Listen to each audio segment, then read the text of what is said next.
Hello everyone, this is my first video. Today is September the 13th. It is about noon. I'm home alone. Kids are at school, husband's at work. So this is my video and my story. I'm calling it From Atheist to Believer. This is 20 years in the making. I've been wanting to share this video, share this story, my testimony with my close family and friends. But out of fear of what they might think of me, of the experience that I had, I did not share. I've shared things with a few people. A couple of close family members. During this testimony, you'll get to know me a little bit better and know how I went from really cursing God and hating Him to loving Him and following Him and knowing that I am a strong daughter of God and that all things are possible through Him. It's an incredible story. I don't say that with pride. I say that to give glory to God. I did receive a visitor in answer to my question throughout this journey, and this visitor is a family member. He passed away 20 years ago around the same time when I was searching for truth, and he was able to guide and direct me, and so some of you will know who I'm talking about. So why YouTube? YouTube, I think this is a great way to do it. My family members, some of them live very far away, out of state. I see them probably only at Christmas time, some of them. And with me wanting them to know this, what happened to me, there never seemed to be the right time, the right moment, because this is sacred, it is special. And I wanted them to know this. And this is why I've chosen YouTube. They can watch it at their leisure. Why would I share this on YouTube if it's so sacred and so special? You're probably wondering. Because I've prayed about it. I've been wanting to do this video for a couple of years, but again, out of fear and wondering what people would think about me, I didn't do it. But I'm not worried about that anymore. And I know that this is something that the Lord has allowed me to share. I will keep things back because it is sacred, but I will share what I'm supposed to share. Okay, so we're gonna start things off. I have some notes because I'm very detailed oriented, and my husband will tell you, okay, Beth, like, cut to the chase. We don't need to know what color shirt you are wearing or, your address at this point in time. Let's just get on with it, basically. So I've got some notes here to keep me on track and to make this video not too long. So we're gonna start off with my mother. My mother is my hero, and I suspect I will be doing a video about her so that you can get to know her and what she's like and what she means to me. So my mother was born and raised in a Catholic church. Her, as well as her family, they're all Catholics. A great family. I love them dearly. My aunts are very special to me. They are great women of God, and I love them and look up to them. My uncles are great too. I don't know them quite as well, but from what I do know of them, they are great men. So back to my mother, born and raised in a Catholic church. She decided to leave when I was a young girl. Her reasons, her words are, she felt like there was something missing and that she wasn't being spiritually fed. So she left, and that was a big decision for her. So when she left, she did her spiritual search, looking for truth. And with that, she took us with her. I have a younger brother. He's 2 years younger than me. And she took us to every church in our small town, in our city, and even churches in the surrounding area outside. I enjoyed going to church. I have good memories of that. I have, with all of these, I mean, we went to many, many different churches, to large, the big one I remember is Graceland Baptist Church. This one was huge, great, big, beautiful building. We went to that one. We went to smaller churches. The smallest church that I remember was just a little bitty white house, and there were just a handful of people that would gather together. I have good experiences with all of these churches, with the exception of one. There was one that I remember, it didn't feel right, and I was very young, but my spirit, it didn't feel right. But apart from that, all of the churches were filled with great people who loved God and who served God and who wanted to be better. And it was a great experience.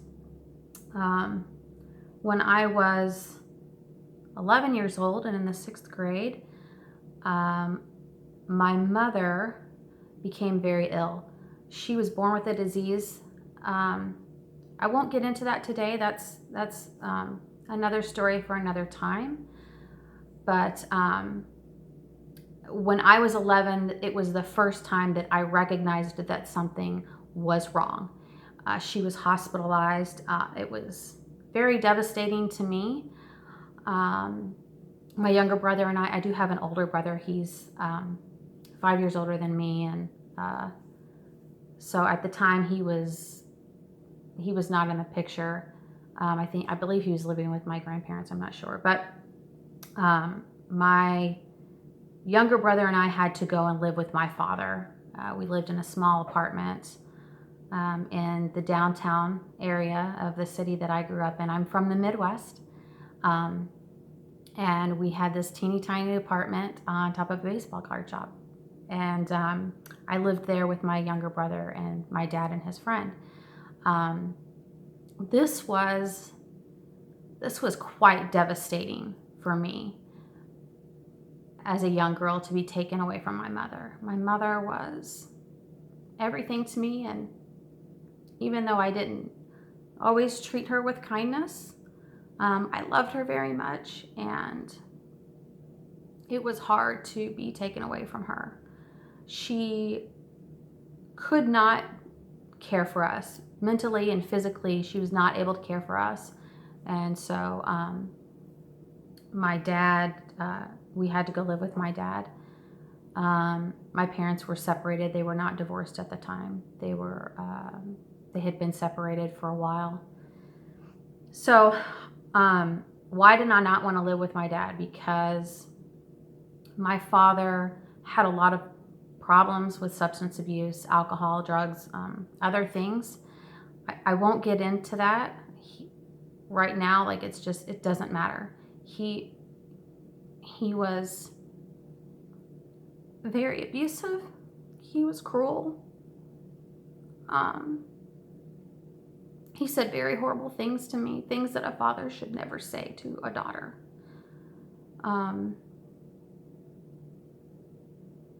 That's all I want to say about that right now. I do want you to know that in the end, my father did change, and we have a great relationship. We had a great relationship before he passed away. He passed away a few years ago. And it was wonderful to be able to forgive him. So I'll probably do a video on forgiveness and my father in that situation. But just know that it was bad. It was very bad. So my two brothers, at this point, my older brother did come back, and we moved into some apartments. My younger brother, my older brother, myself, and my dad. And we lived in these apartments when I was 12. I was in the 7th grade and starting, back then they called it junior high school. Things were bad. They were pretty bad. And I believed in God. I believed in the power of prayer. And so I can remember as a little girl, 12 years old, laying in bed and praying for my dad and praying that he would change. Prayed that he would start loving me. I prayed that he would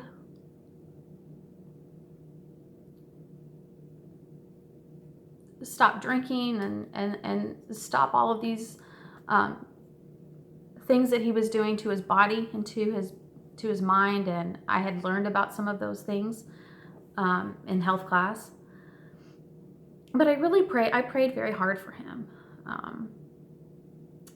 And I did not see a change. And that was hard for me. I didn't have my mother. I wasn't going to church. I had no religious influence of any kind. And I didn't see a change in my dad. When I didn't see that change, I thought, okay, I will change direction of my prayers. And I thought, well, why does my dad do these things? Why is he drinking and smoking and all of these things? Why is he so mean and so hateful? And the thought process that I had was, well, it's Satan. Satan is tempting my dad and causing him to do these things. And so, logically, in my mind, as a 12-year-old girl, I needed to pray for Satan. And so that's what I did. I prayed for Satan. I remember pleading and begging God to please change Satan, help him to have a good heart, help him to see that what he is doing is wrong and it's destroying our family and it's painful. And that's what I did. That made sense to me at the time. And so that's what I did. I prayed for Satan. It's so cute to look back and remember that. But that also did not work. And so I slipped into a depression. That's all I'll say. We'll just skip some years. I moved into a depression. It was very dark, and I had suicidal thoughts. I didn't want to live. So moving forward to age 14, at age 14, my dad and my older brother and my younger brother and myself, we moved out to a house my dad decided to rent way out in the country. Again, I'm from the Midwest, is way out. Like, there were cows and pastures. We didn't have any neighbors. I mean, the closest neighbor, you could see their house down the road, but there was nobody around. On the other side, I don't remember seeing a house. In front of us, I don't remember there being a house. It was out there. And so I had no friends. I had no neighbors. At this point, I had no self-esteem, no self-worth. Very, very dark and suicidal. Because I was so depressed, I couldn't eat. I became anorexic. Not a lot of people know that. It wasn't by choice. It wasn't because I thought I was fat. It had nothing to do with that. Physically, I could not eat because I spent most of my days weeping and crying and just feeling like, why am I here? What's the point? I do remember at that time, there was one prayer that I do remember offering. My dad, it was in the middle of the night, like maybe 1 or 2 o'clock in the morning. My dad was not home. My older brother was not home. My little brother was in the house and he was sleeping. And I remember going outside, out to the driveway. There were rocks and there was a large barn. We didn't own the barn. It was, we just rented this house on the property of this farm. And I remember going out there and praying and kind of just wondering, what is the meaning of life, right?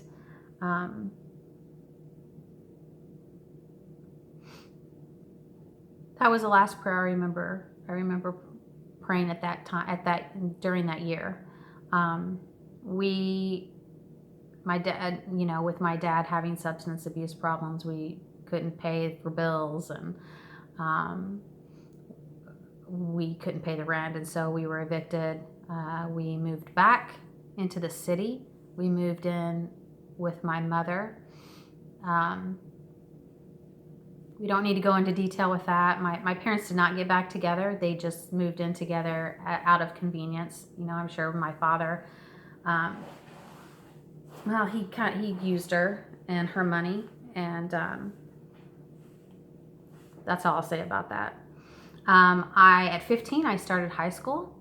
High school was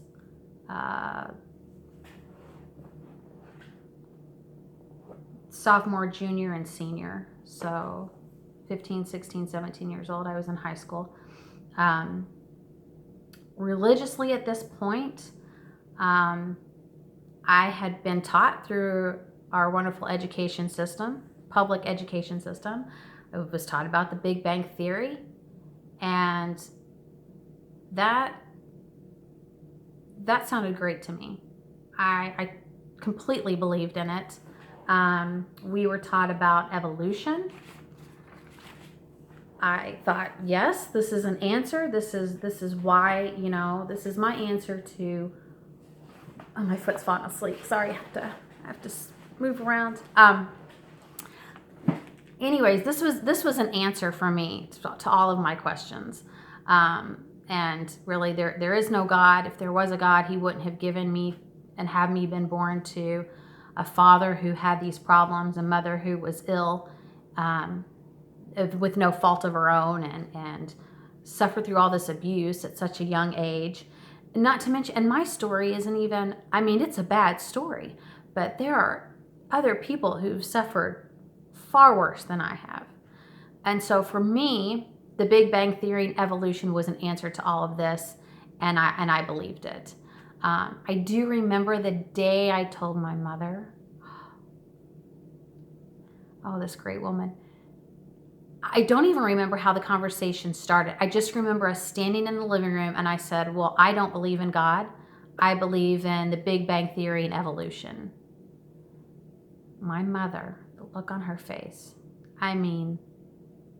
utter devastation.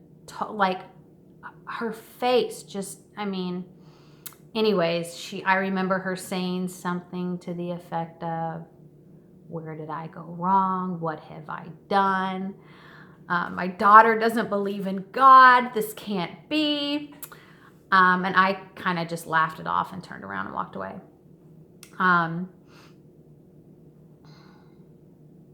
For me, again, religion was created by man. And so these were answers to questions that I had. One day, when I was 16, sorry. We're going to skip on to, I was a junior in high school at this point. I had a really, really bad day, and it involved a teacher and him lying to the class. Anyways, it doesn't matter. Details. Okay, doesn't matter. I was having a really bad day. And I went into my study hall class. Now, my study hall class, it drove me crazy.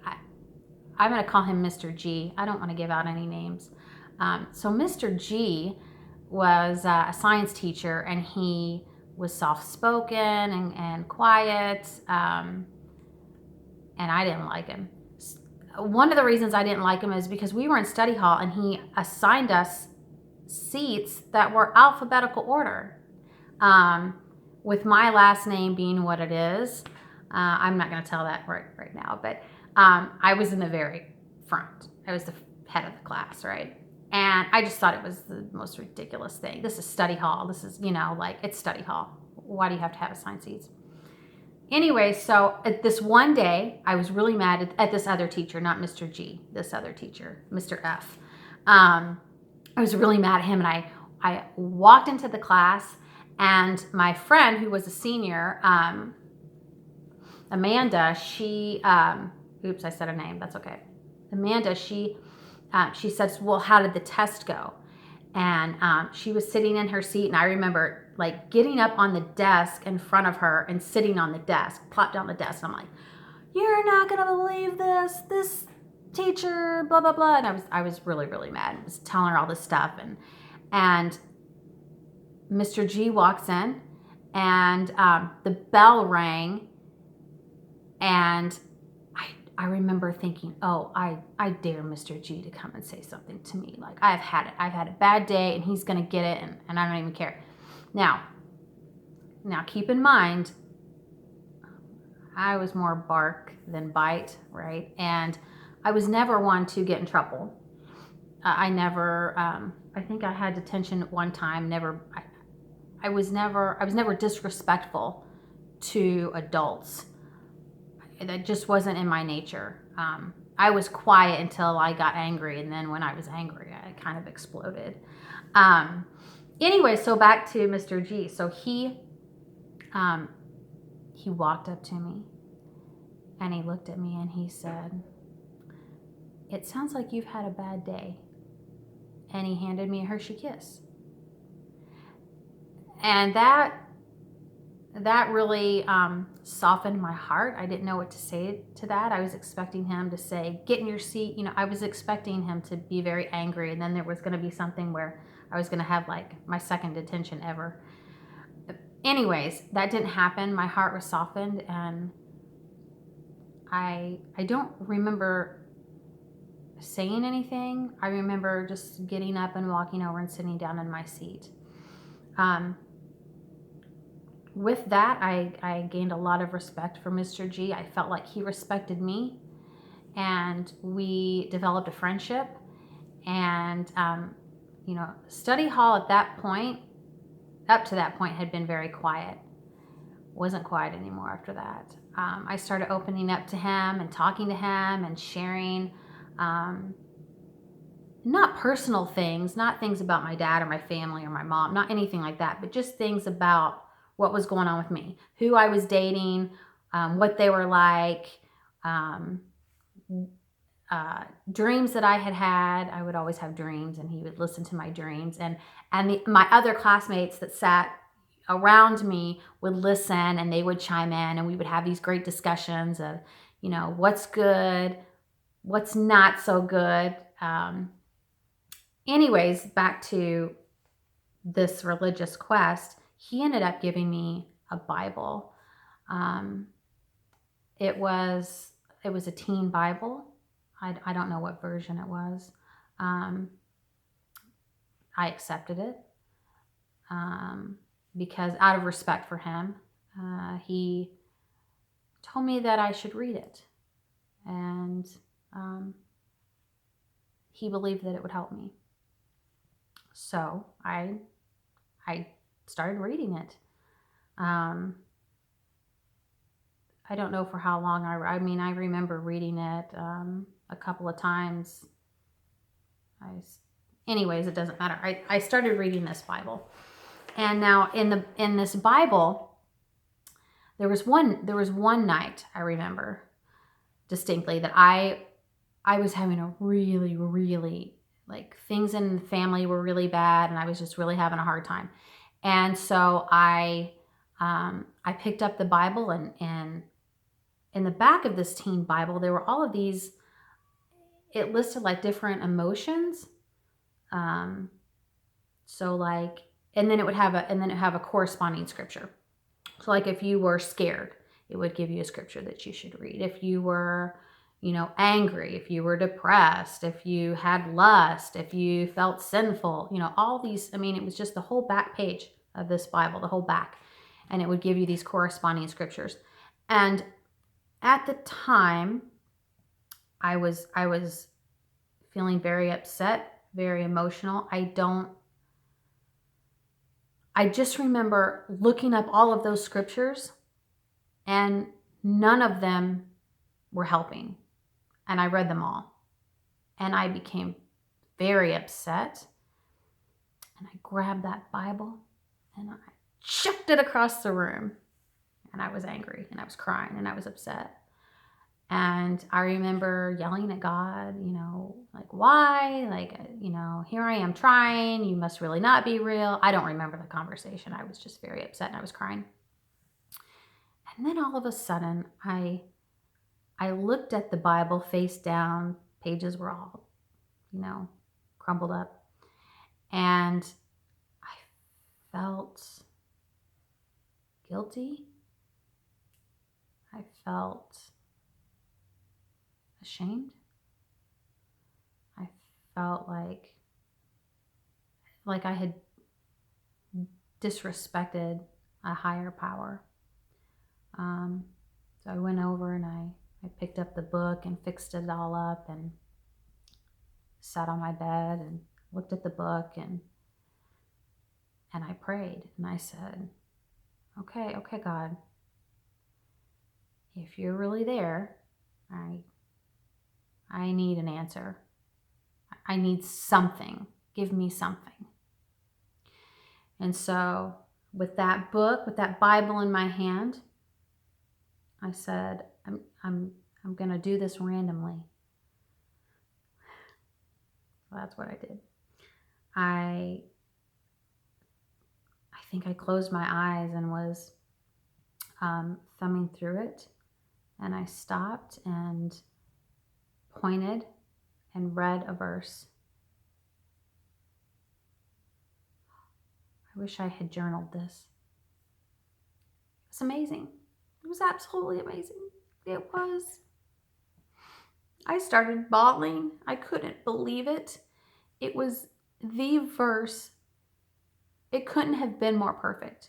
It was exactly what I needed to hear. After reading all of those verses and them meaning nothing to me, this one verse was it. It was my answer. Again, I wish I would have written it down, but I didn't. So this is funny. So I was shocked, I couldn't believe it. And I felt the difference in the room. I felt different. I felt like he was there and he loved me. He was there and he loved me. That's what I felt. So what did I do? Me and my big mouth. I take that Bible, put it in my backpack, and the next day I go to school with it. Gosh. So I decided this was miraculous for me. I just thought I gotta tell this to my friends.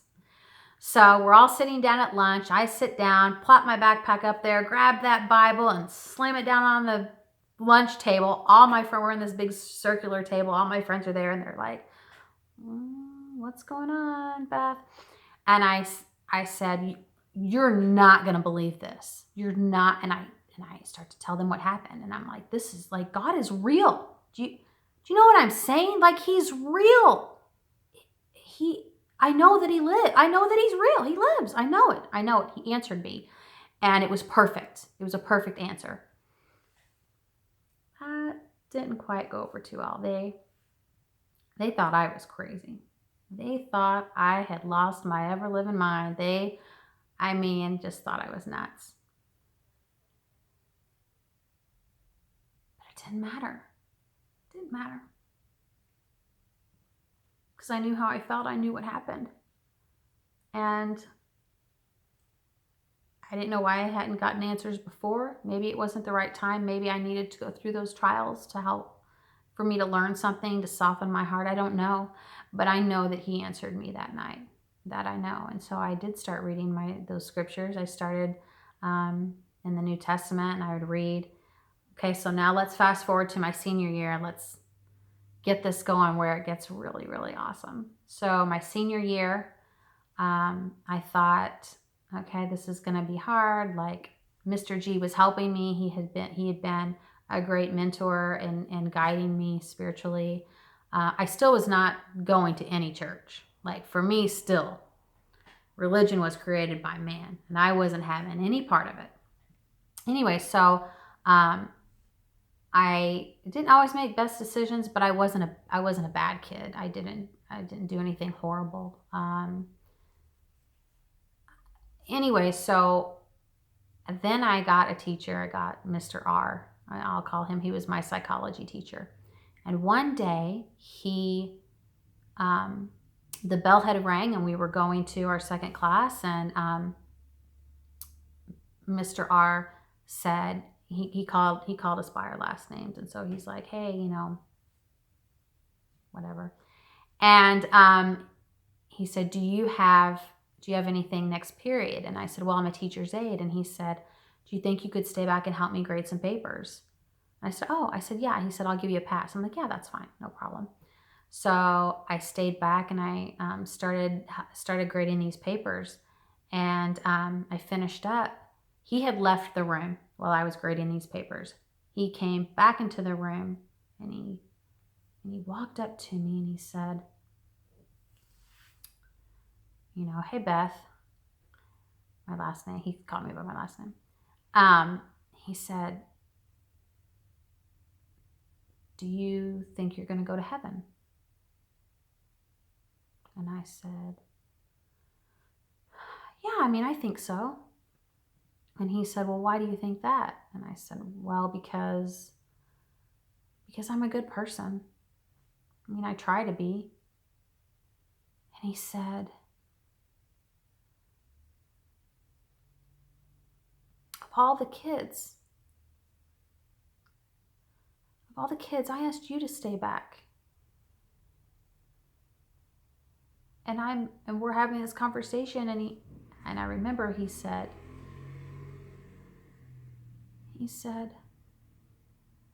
I think somebody's trying to tell you something. I'll never forget those words. I think somebody's trying to tell you something. So this was great. Here I lost Mr. G because I was in senior yet now, and now I have Mr. R, and we developed a little bit of a friendship. Not anything like the friendship and the closeness that I had with Mr. G, my study hall teacher, but it was enough to get me through.